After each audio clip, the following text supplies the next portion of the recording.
कांग्रेस के दावे 100% साबित होंगे सही। आप पंजाब में हमारी सरकार है, वहाँ पे देख लीजिए चन्नी साहब का कितना अच्छा काम हुआ है। वहाँ पे बिजली उन्होंने हाफ कर दिया है। मोदी जी ने जो दावा किया है उनका कहीं धरातल पे दूर दूर तक नामो निशान नहीं है। आपके क्या मुद्दे होंगे? हमारा प्रथम मुद्दा यहाँ का है कि ये जो औद्योगिक क्षेत्र है उसको पुनः चालू करवाने का, कताई मिल चालू कराने का मुद्दा है। बिजली बिल हाफ करने का मुद्दा है। और जो भी आपका गन्ना किसानों के लिए 400 रुपये प्रति क्विंटल गन्ना किसानों को देने का भुगतान करने का हमारा वादा है। तकरीबन 30 वर्षों से ज़्यादा समय से यूपी की सत्ता से दूर रही कांग्रेस अब अपनी सियासी जमीन को दोबारा पाने के लिए युवाओं पर दांव खेल रही है। बात खलीलाबाद सीट की करते हैं, जहां से कांग्रेस ने उम्मीदवार के रूप में अमरेंद्र पांडे को उतारा है। हम उनसे ही रूबरू होते हैं और जानते हैं कि क्या है उनके मुद्दे। अमरेंद्र जी, बहुत बहुत स्वागत है आपका। सबसे पहले जानने की कोशिश होगी, प्रत्याशी बनाए जाने के बाद एक अफवाहें उड़ी, एक वायरल पोस्ट आया कि अब आप टिकट आपका काट दिया गया।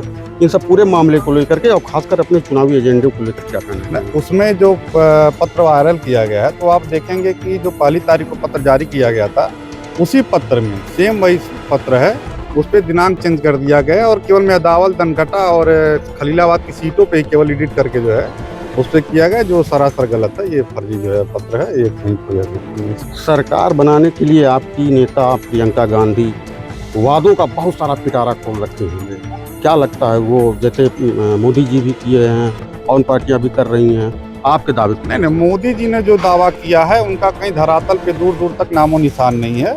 और हमारी जो बहन प्रियंका गांधी ने, हमारी दीदी ने जो कहा हुआ है, और कांग्रेस पार्टी जो पहले करती थी, जब देश आज़ाद हुआ था उस समय देश में सुई नहीं बनता था और इतने बड़े औद्योगिक क्षेत्र की स्थापना जो 32 साल, जो हमारा जिला, हम 32 साल से सरकार सत्ता में नहीं है, उसके पहले सारी फैक्ट्रियाँ आप देख सकते हैं खलीलाबाद में, आप खुद इसके गवाह हैं कि लगी हुई है। इतना बड़ा औद्योगिक क्षेत्र की स्थापना अगर संत कबीरनगर उसमें जनपद भी नहीं था, अगर बना हुआ तो कहिए कांग्रेस की सरकार की देन है।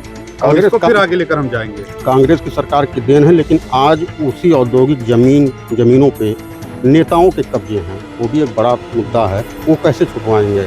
ये बड़ा मुद्दा है। वहाँ पे बड़े बड़े जो है नेता भी कब्जा किए हुए हैं, कुछ व्यापारी कब्जा किए हुए हैं।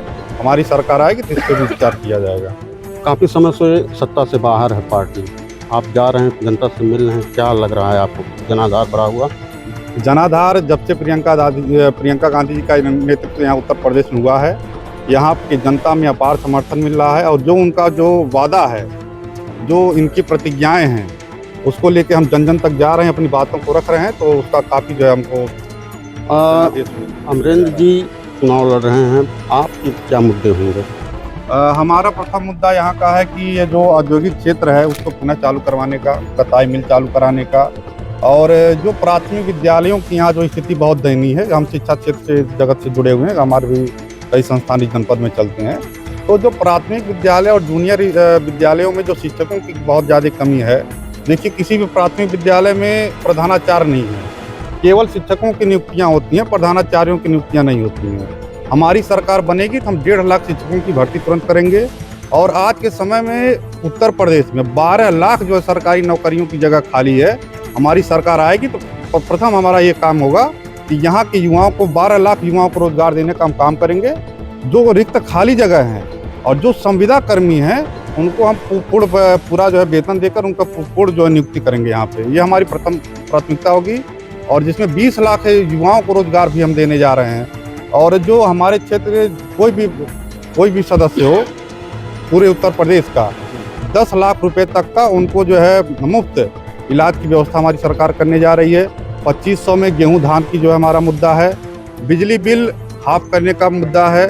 और जो भी आपका गन्ना किसानों के लिए 400 रुपये प्रति क्विंटल गन्ना किसानों को देने का भुगतान करने का हमारा वादा है। इस वादों को, और जो हमारी दीदी, वादा नहीं है, ये प्रतिज्ञा है हमारी दीदी का। और ये दीदी ने हमारी जो प्रतिज्ञा ली है, हमारी सरकार बनने जा रही है, इस प्रतिज्ञा को 100% हम लोग पूरा करेंगे। 15 लाख जुमले तो इतने तो नहीं साबित होगा, जैसे कि वो भी कहते बाद में आकर कहें कि 15 लाख खाते में जाएंगे, खाते के बजाय फिर आकर एक चैनल पे बयान देते हैं कि वो तो एक जुमला था। तो आपकी प्रतिज्ञा भी कहीं जुमला तो नहीं निकले? नहीं, हमारी प्रतिज्ञा होती है, जुमला होता है। एक बड़ा मुद्दा है संत कबीरनगर का, जिला बने इतना ज़्यादा समय हो गया, यहाँ पे एक अस्थायी रोडवेज डिपो की कमी है, क्या वो आपके एजेंडे में है कि नहीं है? रोडवेज हमारी प्रथम प्राथमिकता है। रोडवेज के लिए यहाँ पे जो है आप मल्ल चौराहे के बगल में रोडवेज की ज़मीन भी थी, जो यहाँ पे सकरा जगह होने से यहाँ पे नहीं है, और इसके लिए हम पूरा प्रयासरत रहेंगे कि खलीलाबाद जनपद को एक अच्छा और बेहतर बस अड्डा यहाँ पे उपलब्ध कराने की हमारी प्राथमिकता होगी है। बीजेपी के दावे हैं कि उसने विकास कार्य किए हैं, कुछ जीत उनकी तय है। सपा भी बिजली उजली यूनिट की फ्री करने वाली जो बात कर रही है वो भी दावे कर रही है। कांग्रेस के दावे इस बार कितने सही साबित होंगे? कांग्रेस के दावे 100% साबित होंगे सही। आप पंजाब में हमारी सरकार है, वहाँ पे देख लीजिए चन्नी साहब का कितना अच्छा काम हुआ है, वहाँ पे बिजली उन्होंने हाफ कर दिया है। आप छत्तीसगढ़ में चले जाइए, 2500 रुपया वहाँ किसानों को जो है धान और गेहूं का मूल्य दिया जा रहा है, 400 गन्ना किसानों को दिया जा रहा है। और पशु के लिए हमारे छत्तीसगढ़ सरकार में, मतलब जो ये आप हकीकत है, ये आप जाके पता कर सकते हैं वहाँ पे, वहाँ के लोगों को पशु के लिए कितनी अच्छी व्यवस्था की गई है, और यहाँ सरकार का देख लिए पशुओं के क्या हाल है। ये सारे चीज़ों को जो है हम लेकिन करेंगे और अच्छे से यहाँ पे काम। तो यानी पंजाब मॉडल को सामने रख करके यूपी का चुनाव कांग्रेस लड़ रही है? बिल्कुल लड़ रही है। हमारे साथ और भी लोग हैं, युवा कांग्रेसी, हम उनसे भी बात करने की कोशिश करेंगे। प्रत्याशी के जो दावे हैं और आपके पार्टी के जो दावे हैं, क्या लगता है सरकार बनेगी आपकी? बिल्कुल बनेगी। 2009 में हमने कहा था कि किसानों का कर्जा माफ करेंगे, 72,000 करोड़ हमने माफ किया। मोदी जी ने 2014 में कहा 15 लाख देंगे, दे दिए। कहे कि 2 करोड़ रोजगार प्रतिवर्ष देंगे, दे दिए। हमने जो कहा वो करके दिखाया है। पूर्ववर्ती की सरकारों में हमने करके दिखाया है।